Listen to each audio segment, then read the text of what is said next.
Thank you very much, Graylin. I am humbled by those very kind words. And Dean Rutherford, I want to thank you very much for your hospitality and the hospitality of the school and having me here this evening. I especially want to thank Bob Edwards, who's with the Wilkes and McHugh law firm that hired me away from being a judge after 19 years. And we have an office in Memphis that I'm working with. And of course, Bob is in the office that we have here in Little Rock. It's good to see, and I want to first thank my wife, Adrian, for always being with me and helping to keep me focused. She's back there in the back row there, sitting next to my old-time friend, Carol Willis. I saw Carol for lunch today, and I told him that I hadn't gotten any Christmas cards from the White House since President Clinton left. Needless to say, I haven't been there either since then. But it is quite an honor to come, and I had the chance at lunchtime to break bread with some members of the Legislative Black Caucus. I'm very pleased that Representative Rainey is here, and I saw my friend Tracy Steele at the lunch, and the chair of the caucus, Nancy, and some of the other members. And so you've really made me feel welcome in my visit here. And I'm going to be tomorrow evening over at the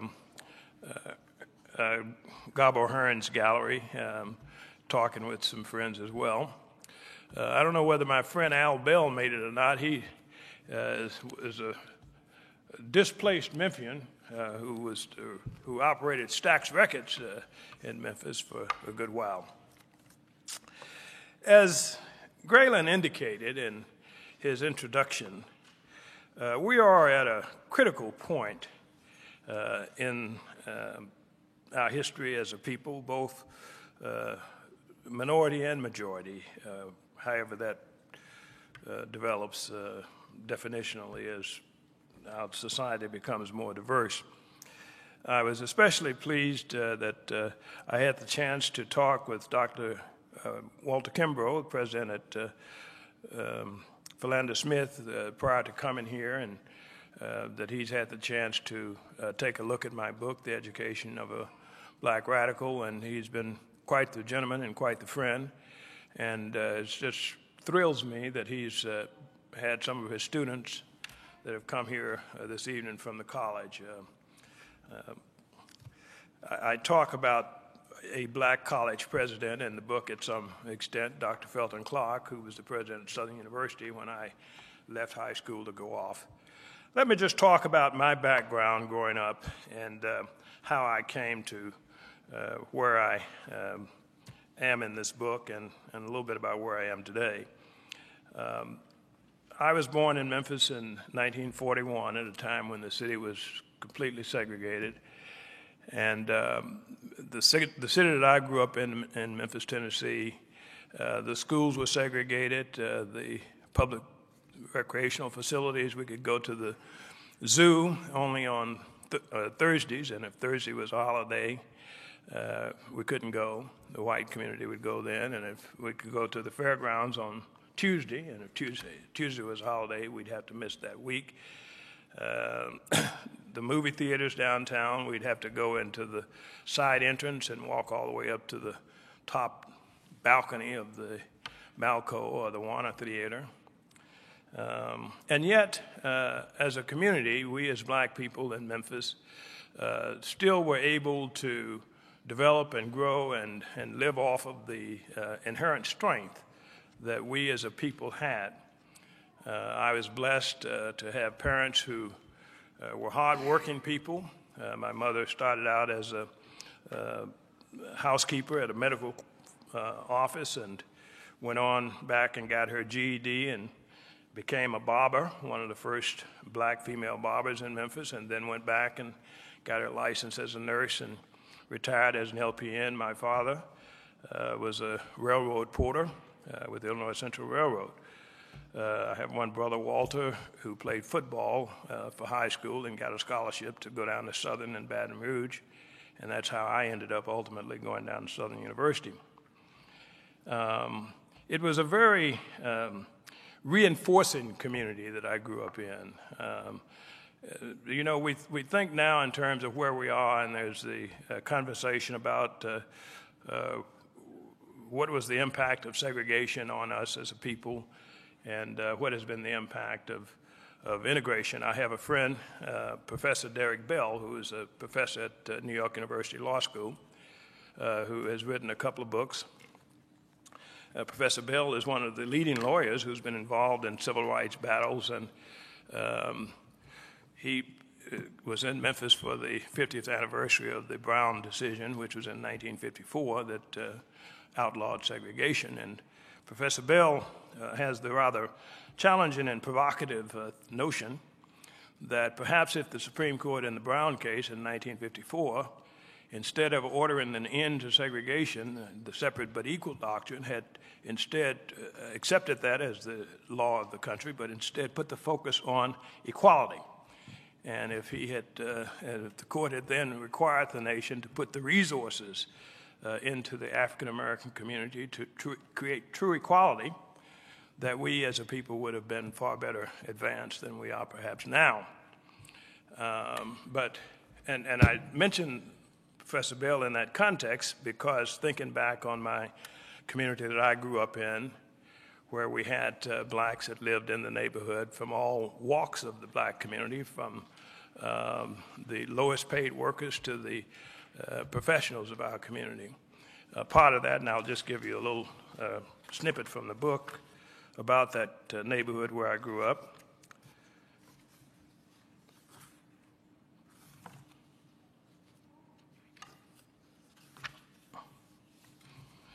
It said, on the other side of our house was D.A.'s little sundry store, D.A. being my grandfather, who operated a little stand, we call it Bailey's Stand. And next to that was another cousin of sisters, that was my grandmother, Miss Verley, and her husband, Johnny Edwards. Mr. Johnny, as we called him, operated an auto and truck mechanics garage just down the street. 2 or 3 men worked with him doing all sorts of repairs to cars, dump trucks, and other heavy vehicles. This small world sat within a 3-block radius of the stately grounds of Lamont College, a 4-year Negro college focused heavily on training teachers. The school later merged to become Lamont Owen College. It was a handsome cluster of buildings in a park-like setting that spoke of opportunity and pride. At the opposite intersection of Ford was William Street, on which sat the black-owned and staffed Turrell Memorial Hospital. I remember it as a neat white frame structure on a hill with a long front porch. When I walked to LaRose Elementary, I passed Turrell Memorial every day, where the nurses in their starched uniforms and crisp nursing caps moving purposely about the porch and grounds of the hospital gave me to understand that there were many avenues of opportunity open to blacks. In the same block of Williams, in a second-floor apartment, lived the pop and rhythm and blues pioneer, Johnny Ace, with his wife and children. He was a smooth, romantic crooner in the tradition of Nat King Cole and the later work of Sam Cooke. My father loved collecting records, and as a young teenager at night, I would sit on the floor next to one of the speakers of the stereo console, listening to Ace and other great musicians.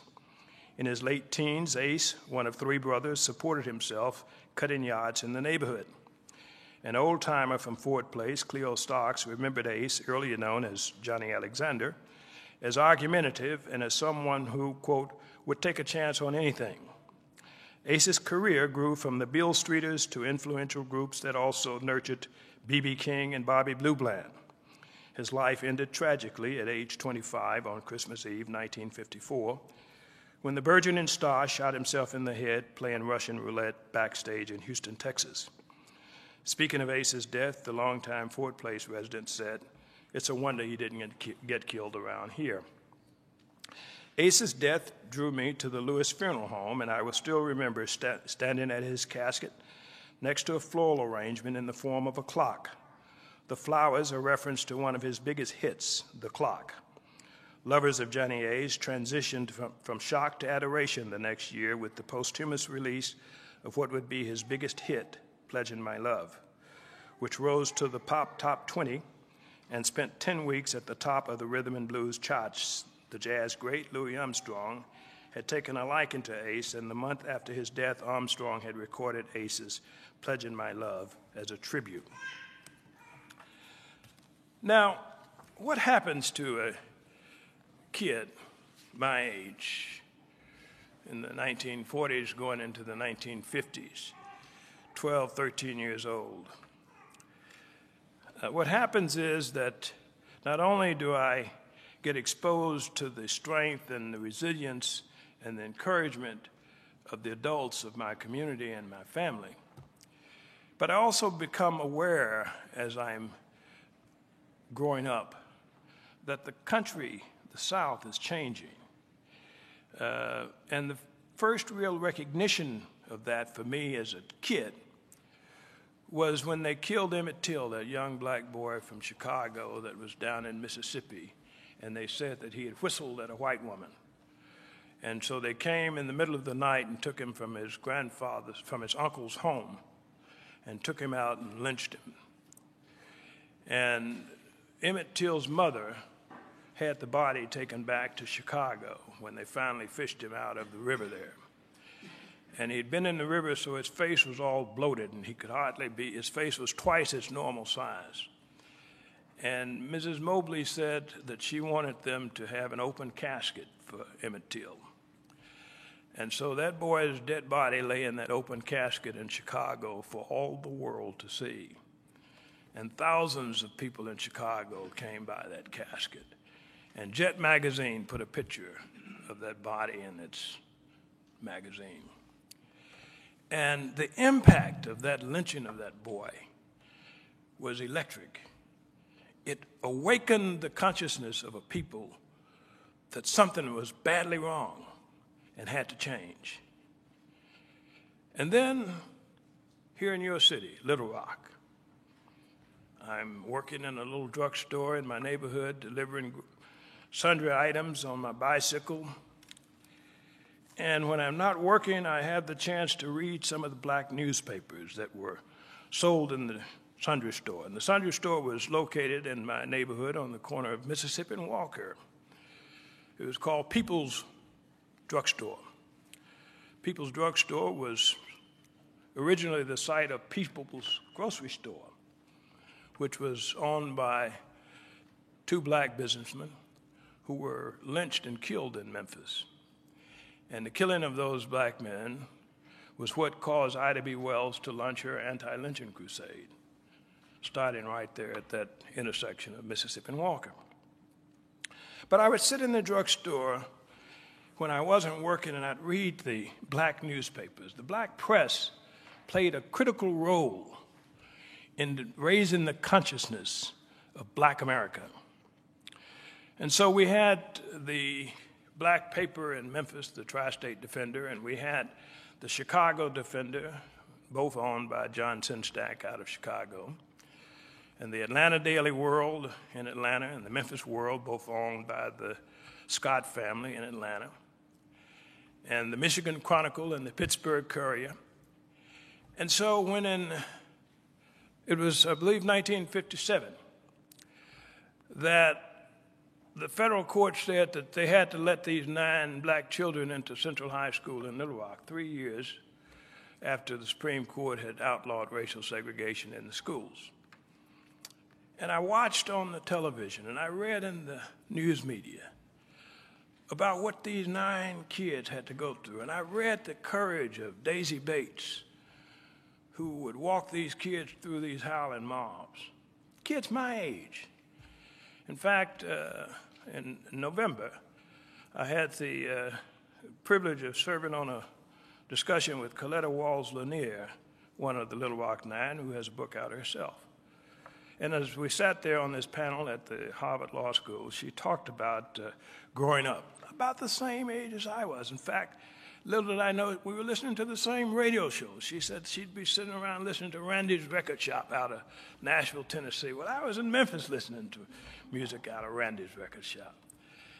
And yet these kids my age showed this courage, this maturity, this strength to challenge the bigotry, not only in this state, but across the South and across the nation.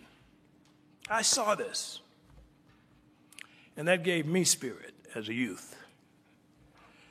And then when I left as a college freshman to go off to Southern University in Baton Rouge in 1959, I was just going off like most college kids to have a good time, learn a little bit if you could, and get a degree. First generation college student, going down to Southern University in Baton Rouge, beautiful campus, and you know in Louisiana, beautiful women.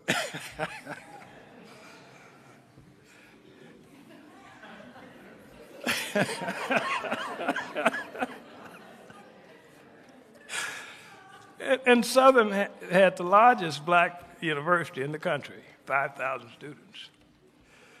And so I'm down there, as Graylin said, I got elected freshman class president. How did I know? When I got on that train in Memphis and rode down to Hammond, Louisiana, and got off at a segregated train station and got on a segregated bus to go into Baton Rouge, that within 2 or 3 months, a revolution would start among our youth. My freshman year, 17 years old. And here they are, these 4 kids at North Carolina A&T in Greensboro, North Carolina, go and sit down at a lunch counter, facing all of the possible risks, not knowing what would be the consequences.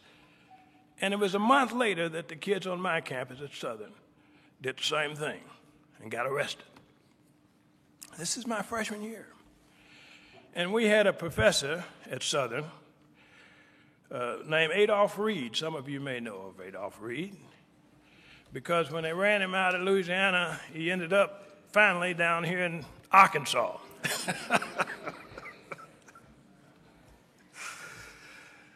But Professor Reed taught political science, and he was a rabble-rousing professor.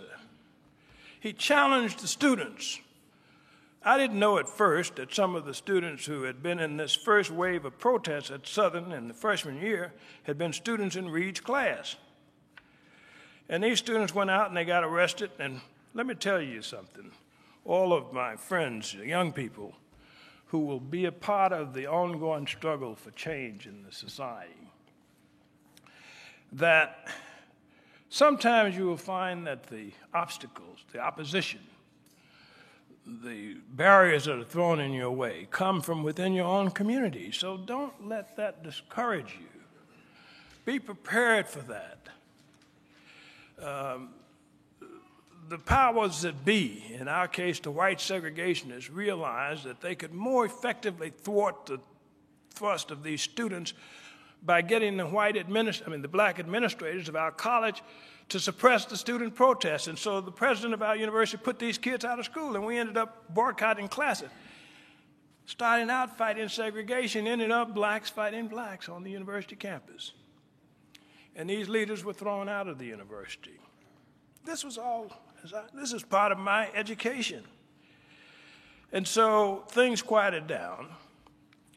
And then it was in my junior year at Southern.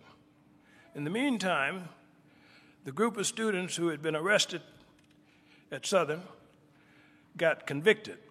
And their cases went all the way to the Supreme Court of the United States.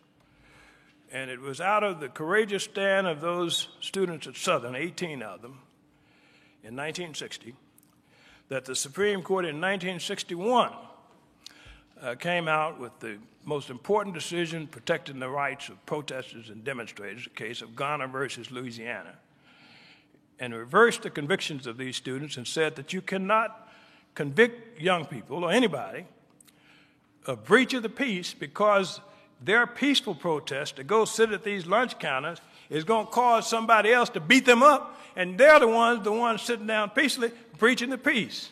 Supreme Court said that ain't going to hunt. And so they reversed these convictions.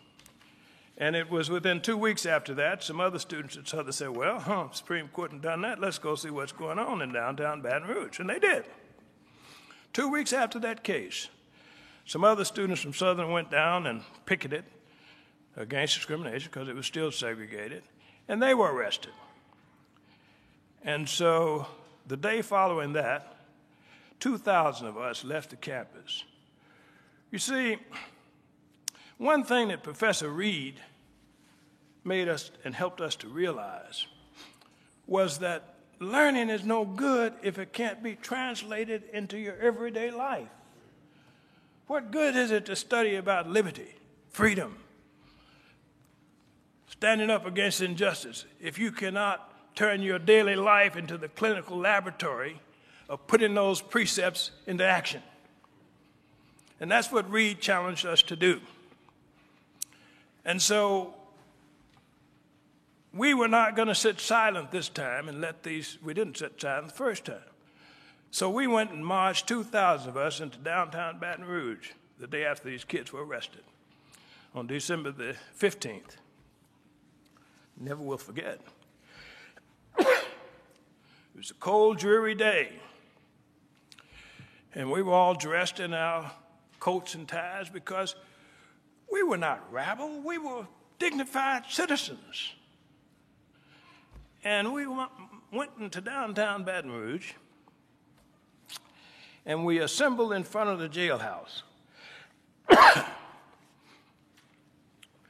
And we had a peaceful protest. We were led by a black preacher out of North Carolina, Reverend Cox, B. Elton Cox. Wonderful man, tremendous spirit. And Cox stood there in front of the jailhouse talking to us. And when he finished speaking, the kids who were in jail, they started letting out a great cheer because we had lifted their spirits. And then Cox said, well, children, it's lunchtime and we're all hungry. Let's go have lunch. And we got restaurants all over downtown Baton Rouge. And the minute Cox said that, one of the police officers took a tear gas canister off his belt.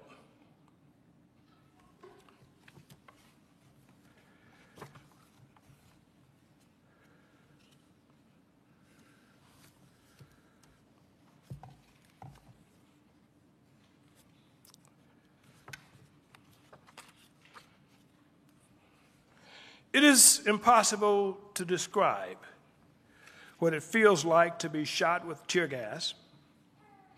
I could say it makes your skin sting and burn so badly you think it is peeling off your hands and face. I could say it makes your eyes feel as if they have been set on fire, and then it makes your eyes water so steadily you cannot see. I could say that when the harsh, pungent gas fills your lungs, it is as if two great hands have reached up and squeezed your diaphragm and then placed a bag over your head so you cannot breathe. But these descriptions, while accurate, don't convey the full effect of the experience. Even more difficult to explain is that the anger I felt that December afternoon as the tear gas canisters exploded throughout the streets of downtown Baton Rouge was of an intensity I had never before known. All the hellish years, all the indignity and injustice, all the times a white person had refused to acknowledge me, all the times I'd been insulted, welled up inside me.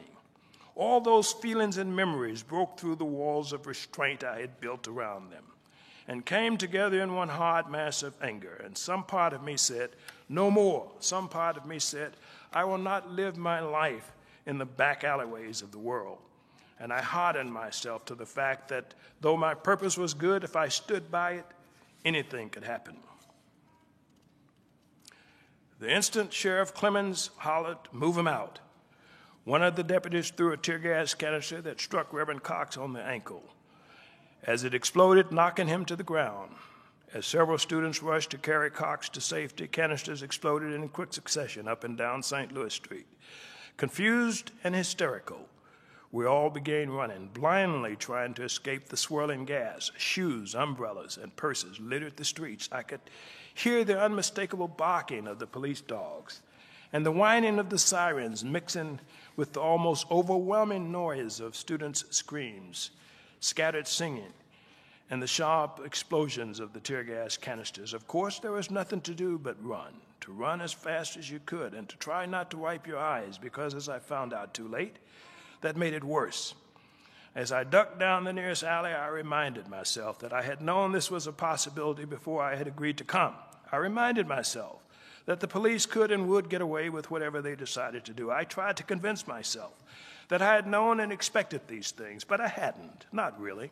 I hadn't known I would be so afraid. I hadn't known about the dogs or about not being able to breathe. I hadn't known what it would feel like to wonder as I ran with the police at my back if they might use those shotguns and if the bullets might hit me. But I ran anyway. I ran down alleys and tried to catch my breath in the doorways of buildings. When a cloud of gas overwhelmed me, I closed my eyes and groped my way along the nearest wall. I ran looking for safety and fresh air. I felt that though I might eventually find some air to breathe, I would never be safe anywhere.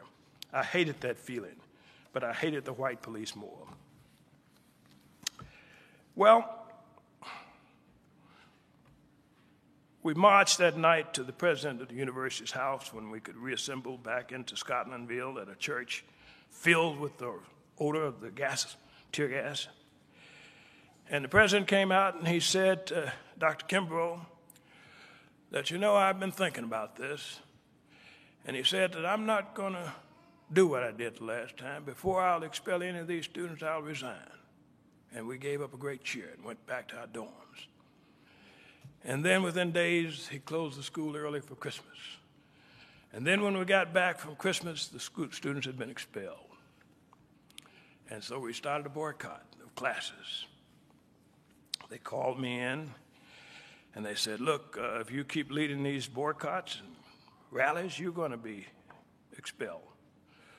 And so I knew it was coming, and I led a rally, and they called me to the dean's office and gave me a letter and said that I was to be expelled. Violation of Rule 18. It was called lack of university adjustment.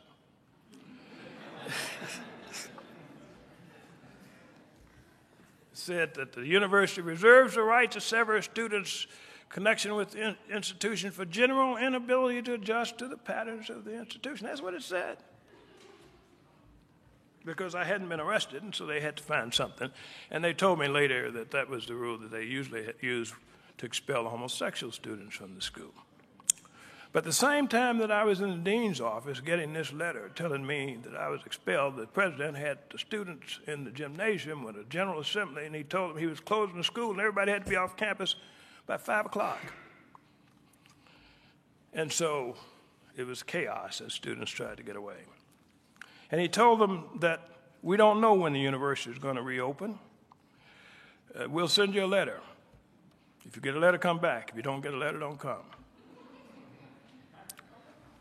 And so a good number of students never got back into Southern, not just the ones who were formally expelled, but the ones who didn't get those letters.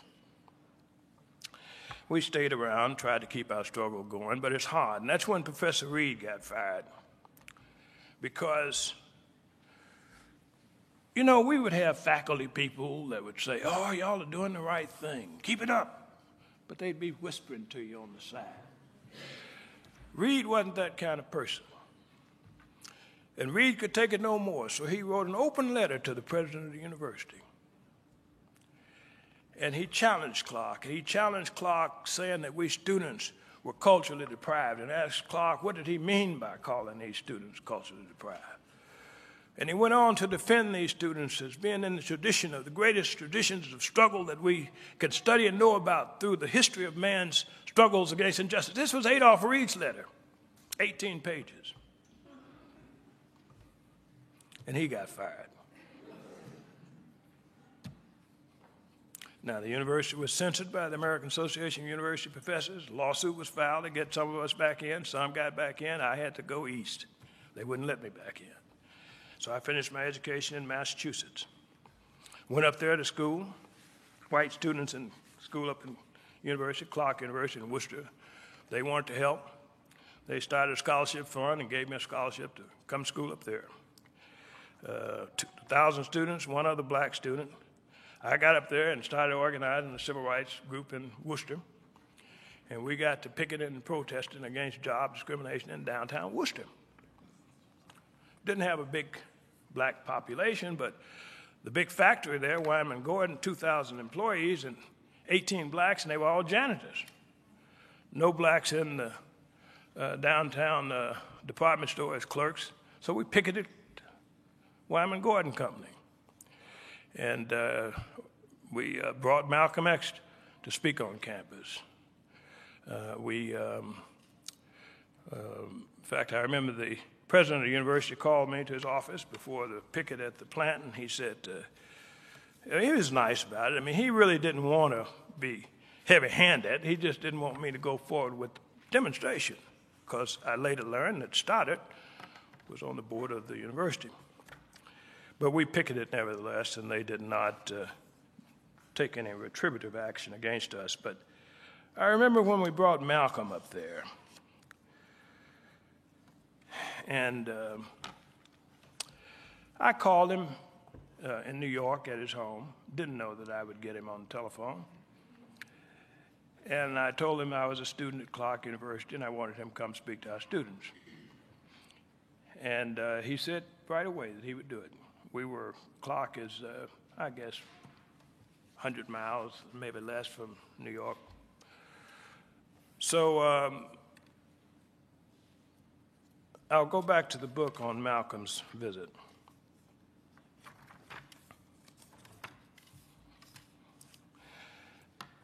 We had been that day, he didn't tell me where he was going to arrive or when he was going to arrive in town for the speech. He just told me he would get in touch with me when he got there. So I got a call early that morning, about 7 o'clock.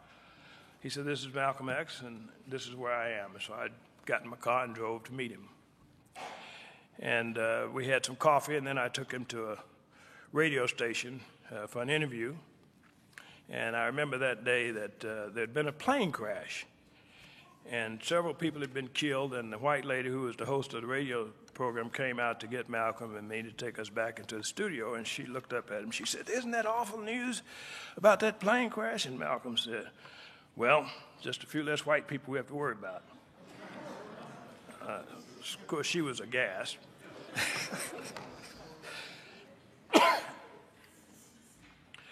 But I think that it was just his way of getting her attention. So we went, we went in for the interview, and I sat there with him, and she talked to him, and the people from the radio station and the newspapers in the same building, they all stopped and work and came and were looking in through the plate glass windows at us. And then he went in and met with the editors of the newspaper. I took him to dinner before we had his speech with some of the supporters of our group and a few faculty people, and one of the white ladies came to me afterwards, and she said, "He is just a fascinating person." And he was, because in spite of the image of Malcolm, he was a very warm, gentle person. As Malcolm and I headed down the aisle, he turned to me.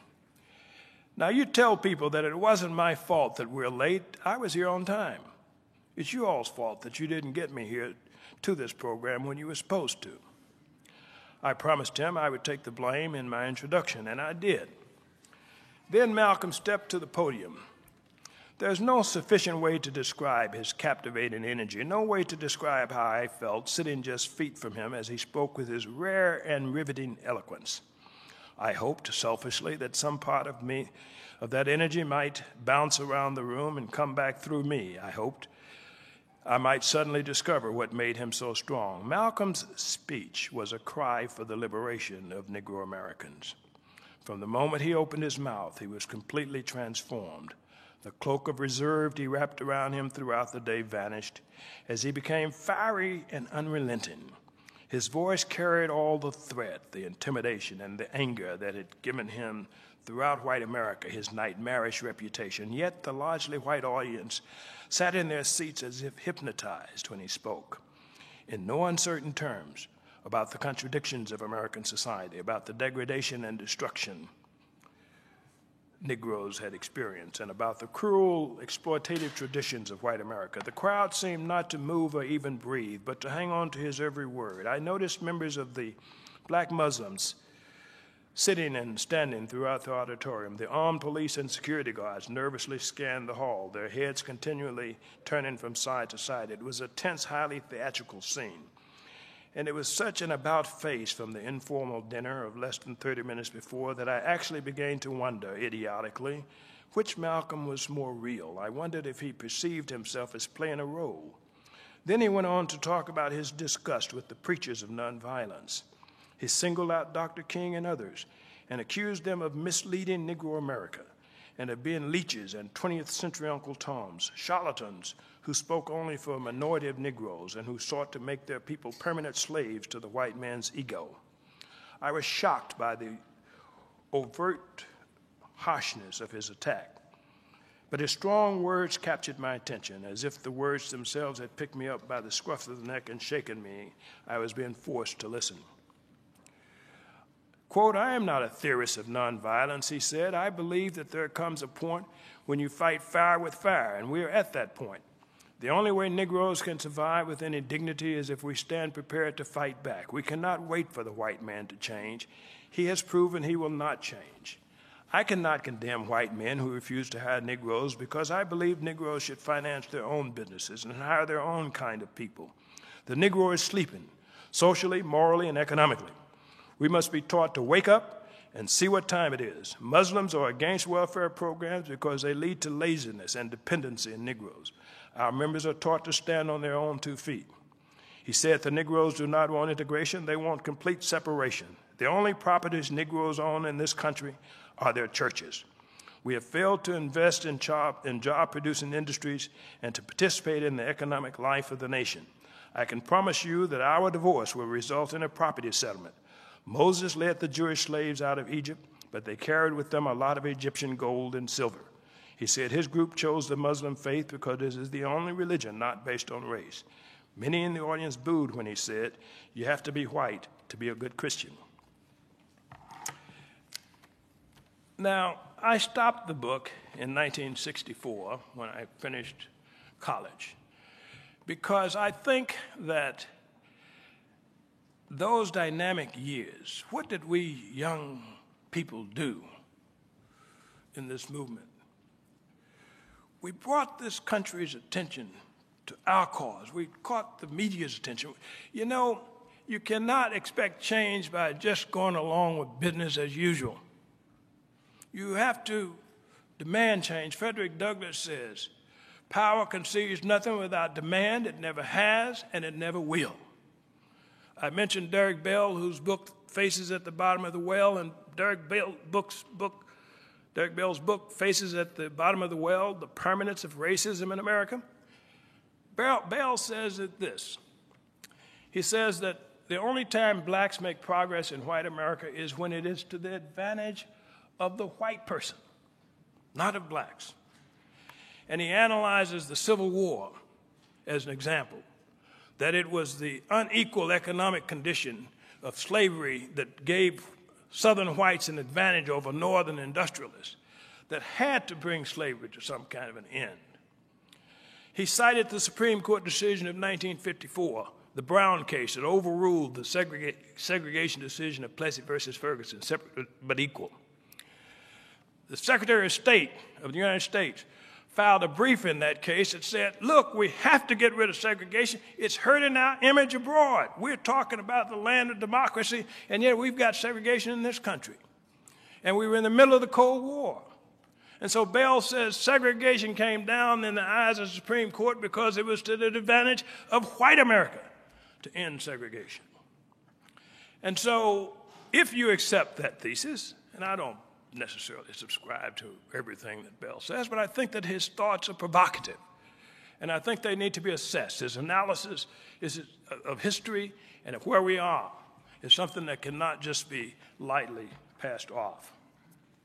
Now today, we're in a situation, young people, where Jobs are scarce.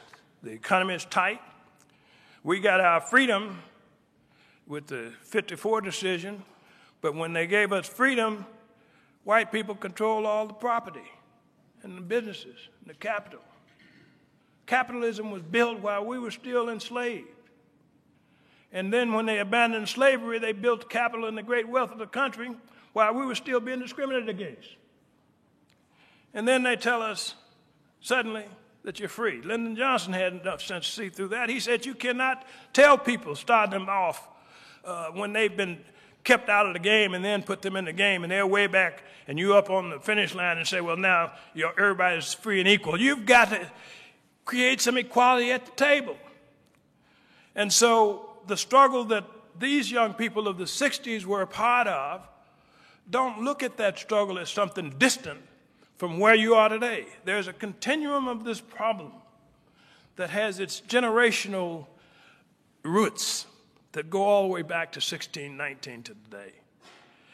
And the German philosopher Hegel had the notion that change comes in the social order in a cyclical process, that there is the thesis, things as they are, that's today. The economy is getting bad. Financially, people are worse off today than they were 10 years ago. Today, young people have, for the first time, to face the prospects, the real prospects, of being worse off than your parents were. Our generation, we were always moving up. This generation is moving down. And so that struggle is here for our youth of all colors. It's not just a racial struggle, it's a class struggle. You got these white folks, poor white folks, running around here talking about Tea Party and don't want the government doing this and don't want the government doing that. And they got the same problems. They're around here listening to this woman, Palin, talking about taking our country back. The corporations got the country and they've had the country.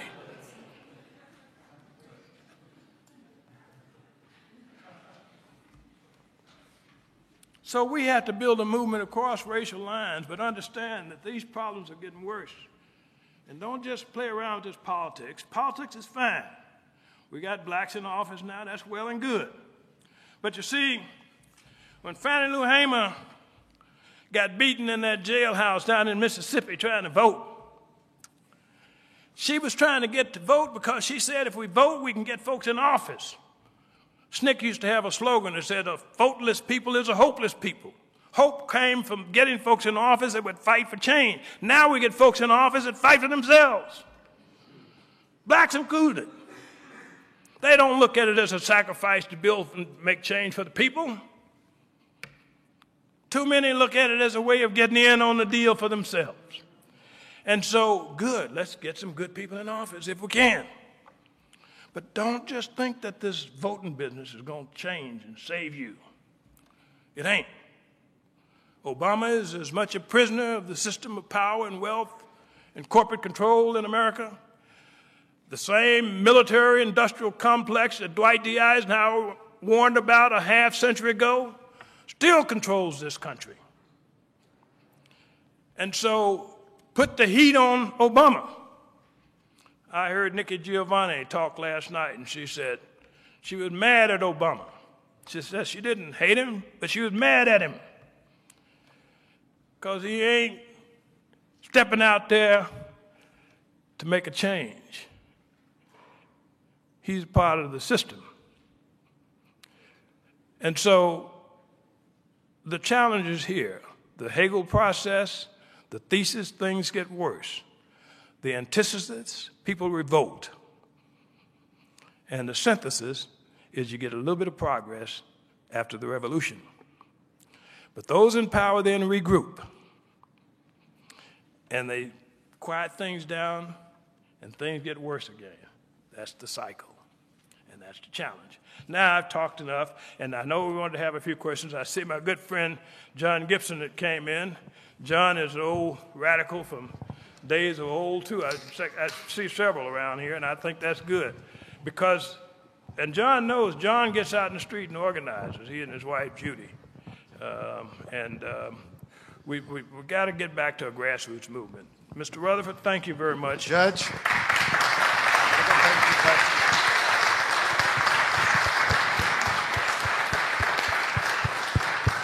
I do want you to know that I had Adolph Reed in class at the University of Arkansas. Oh, well, you were lucky. He was good.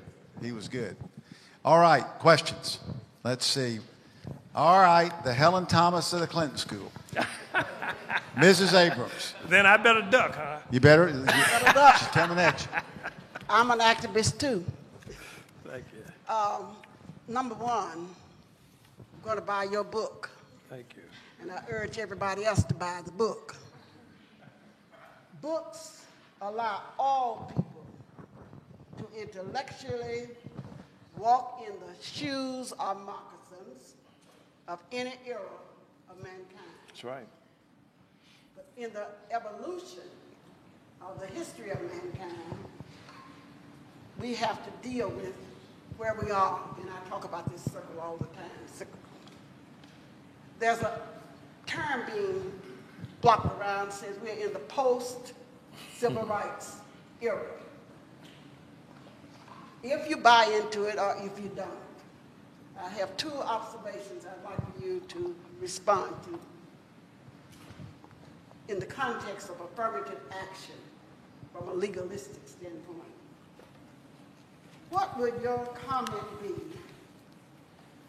if a white person elected from a predominantly black district wanted to join the Democratic Black Caucus, and the Black Caucus denied him because he wasn't black? His constituency elected him as a Green Party, but he became a Democratic. Think about that one for a minute. The other one that I'd like for you to deal I told with, you, Judge Bailey, she's Helen Thomas. the other one I'd like for you to think about and to comment on, this is legally Black History Month, socially and politically. In the Mosaic Templars Center, Cultural Center, in this month we will have the Black History Bowl.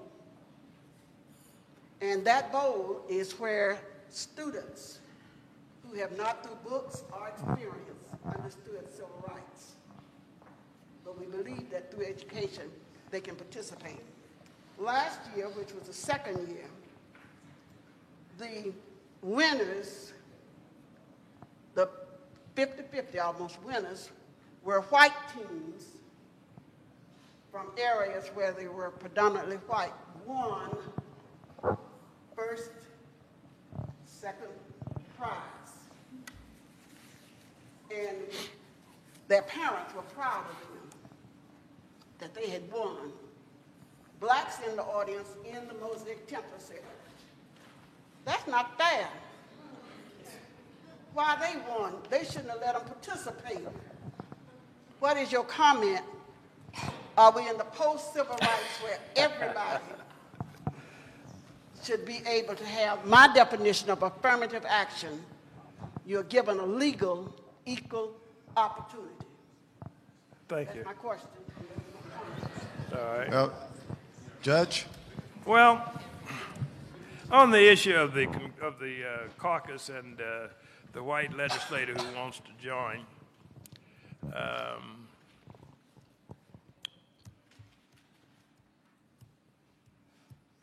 you know, I was on the city council in Berkeley from 1971 to 1973, and then I was ousted in a special election because they said that I was staging wild outbursts in the council meetings, filibustering so that business couldn't be conducted, introducing race into the politics of the city. I had to fight hard to do things, to get things done, and that's another point, is that you have to be willing to lose your position in order to make a difference. But we had a meeting one night, and the issue, and I'd been in the council meetings, 9-member council, and the conservatives were outvoting us on everything. And so we got into this meeting one night, and the United States had bombed Cambodia. And the white radicals in Berkeley were so mad that we couldn't even get them all into the council meeting. We had to move the meeting to the school auditorium across the street. And so we sat there in the auditorium, council on the stage, and the audience out there mad about the bombing and wanting to tear up the town. And I made a motion to condemn the bombing. And these conservatives who'd fought us on everything, they voted with us. And then I made a motion to offer medical help or support to a hospital that had been bombed. And after all the other votes, they just couldn't come along with that one. And they voted it down. And when they voted it down, the audience erupted into tremendous violence and turmoil and stormed the stage and ran the conservatives out of the hall. And then they went out in the city and set buildings on fire and riots. Now, my point in that is this. Let the white person into the caucus, see? And then you just keep pushing those issues to the point that he can't vote with you. Sooner or later, something's going to give. Don't get played on the surface by saying, no, you can't come.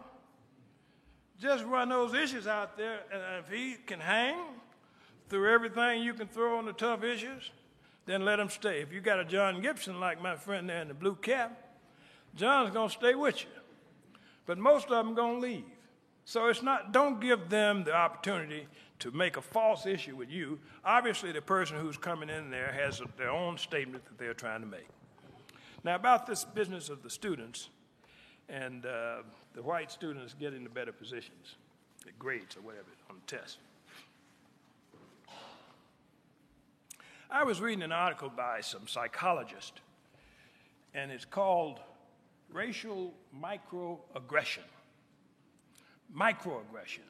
That means little bitty pieces of racism. And it says that, and this was written by psychologists for psychologists in a psychological journal. And it says that from the time a black person wakes up in the morning to the time they put their head down at night, there are all kinds of interactions that a black person will have with a white person or the white person may not realize it's a racial affront. But the black person has gone through this in so much of a cumulative way, they understand it. And it causes their blood pressure to rise, it causes them tension, causes them all kinds of senses of insecurity. It has a physical effect. You get on an elevator and the white lady, she pulls over her bag to the side. You go up to a line in a store and you may have been standing there first and the service person says to the white person, can I help you first? All kinds of little things. And then they'll say to the black person, well, you're overly sensitive. And so the black person has this internal conflict to understand it. Now, the point of the article was that for white psychologists to do a good job with black patients, they have to understand the depths to which the black person experiences racism in America. But black people have to understand that too. Now, what has that got to do with your question? We underachieve often as black people because our psyche has been under such tremendous assault. Our sense of being, the way the education system reacts to our children, not with the same degree of expectation and reinforcement and support. And so it is not an accident that our children are underperforming when they're dealing with the total rubric of a societal system of denial of their self-worth that they begin to internalize themselves, not just because of white people, but because of the lack of family support as well. And so, sure, it's unfortunate. You know, you can go to a graduation program and you can see a public high school and there may be 500 kids graduating and 450 of them may be black. And when they call the ones to get the honors up, 1, 2, and 3 may be white kids. You can't begrudge this white kid, But you've got to kick the table over to the educational system and get those programs of reinforcement and added support to bring these black kids up. If Obama can spend billions of dollars for banks, if he can spend billions of dollars for the auto industry, then he ought to have the courage to stand up and demand. Now, he might not get it, and he may end up being a one-term president. I was a half-term city councilman in Berkeley.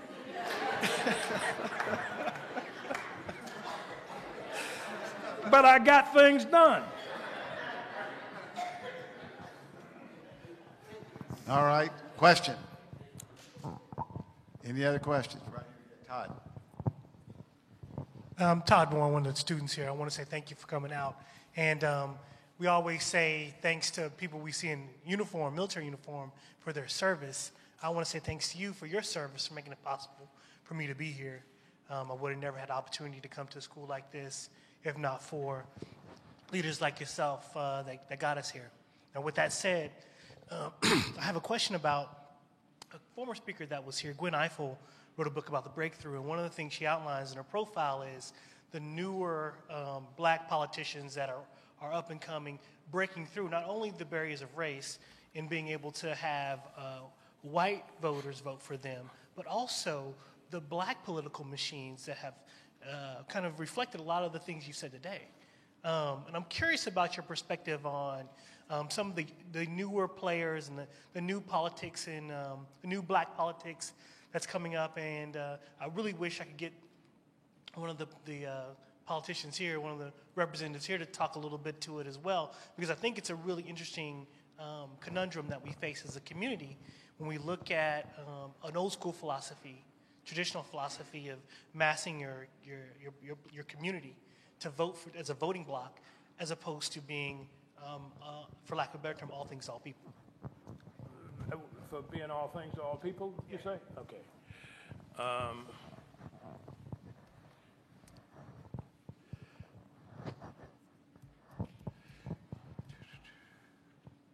That was another thing, too, that they said in this article of racial microaggression, which is that you get a white person that says, I don't see color. And the psychologist said, that's a bad statement to make. How can you not see color? You're denying the very presence and being of a black person to look at them. Black, heavy lips, coarse hair, and say, I don't see color.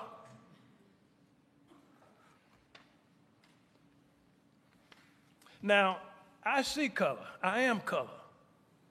That's what the article says. So,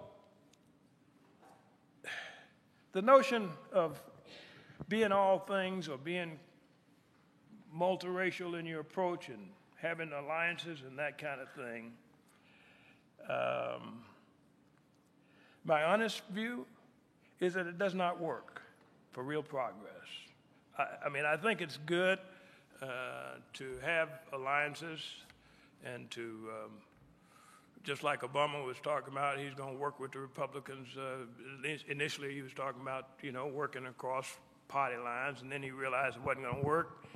Then he said, well, to hell with it, we'll just go with Democrats. Now that ain't going to work, so he goes back, and now he wants to work with the Republicans again.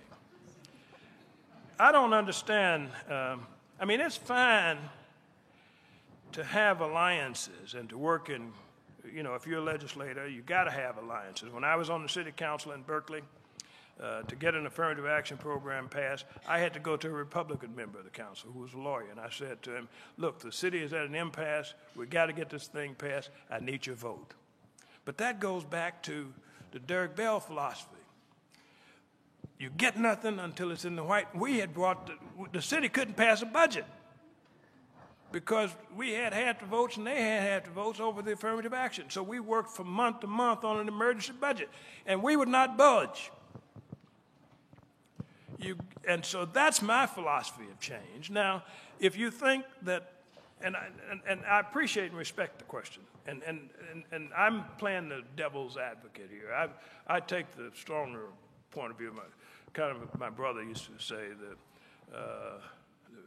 the good guy, bad guy kind of thing. And then let somebody else come along and say, that Negro's crazy, you know, we're going to tell you how to do this thing. Don't pay any attention to Diame. He's always like that.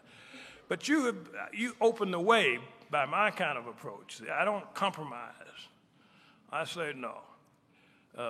And I think that in terms of the change, it's not that I'm not strategic, but I just think that the more frightening you make the specter of opposition, the more likely you are to get some change. Got time for one more question.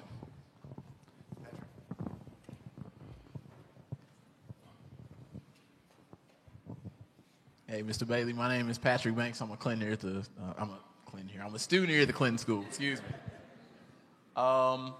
I was very excited about your comment that we need to move beyond racial lines and start focusing in other areas like politics, and you said even move beyond that.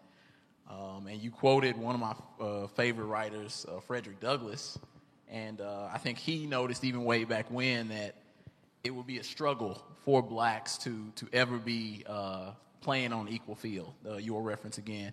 And it was Frederick Douglass who stated that blacks need to pick up a book, open it, and never put it down. And I was just wondering, besides your comment about what Obama needs to do, Frederick Douglass felt that the only way we could be equal was education. What are your ideas on how young African Americans can, especially those of us coming out of college and out of graduate school, how can we impact the educational field to make a difference and kind of turn around the shocking statistics in our schools right now? Mm-hmm. Well, that's an excellent and very thoughtful question. And one of the things that I would urge people of your generation to do is to have more of this sense of service and sacrifice. It's not going to come. Carol Willis and I were talking at lunchtime, and Carol was saying that, well, there is one point of view that says that that perhaps you've got to build a strong economic floor behind yourself and then try to help others. And there's another point of view that once you build that strong floor behind yourself, you're less likely to think of helping others. And so when we were in the movement of the 60s, we worked for subsistence wages. Young people have got to be willing to, it's like the Peace Corps and the Volunteers in Service to America, where young people had this idealistic expectation. And I know it's harder now because you have a tougher economic structure. It looks like things are more formidable and more difficult to make change. But it's that sense of sacrifice. One summer I went and worked in Washington, D.C. in the summer of '63 with some other college students, tutoring high school kids in the low-income areas of D.C. after school, tutoring those kids. Now, we also were picketing in the evening at some of the places of business in D.C. We did both. But having tutoring programs. My wife is the director of Big Brothers Big Sisters at Memphis, which matches young kids from single-parent homes with adults. And it's amazing what young people can do to be willing to take one kid or something and help mentor or help bring that kid along. But I think that there ought to be that sense of service and sacrifice. One of the things that I learned is that even though it looks like you're not making a good financial return for your energy, and maybe it looks like you can go out and get a bigger job doing this or the other, in the final analysis, the better things happen to you down the road when you invest in a selfless way toward helping others. And that's what our young people, it's hard to say that, but our young people must understand that. And of course, then there come the institutional changes that have to be made in terms of programs after school for kids, in terms of programs before school, and even in terms of taking kids out of the homes that they're in where the parents perhaps are anti-intellectual and putting them into educational facilities that give them a comprehensive approach to learning and reintegrating their psyche into the wealth of strength that these young kids have that has been destroyed. But that's going to be a tremendous job. And I think that young people can do a lot of volunteer service out here helping these young people in our communities. It's tough, but and I don't envy you. I mean, it's a hard job, but it's one that has to be done and has to be done. And our black men particularly, we don't have enough young black men. I'm glad to see, and I always am happy to see, when I was at Lane College, I mentioned to Dr. Kimbrough, I spoke over at Lane College about 3 or 4 weeks ago, and I was happy to see the good number of black men that are in school there, because so often you see a lot of black women that are in the colleges, and you don't see as many black men as we need to see. And so we need to begin to reverse that as well. Thank you, Mr. Rutherford. Judge, thank you very much.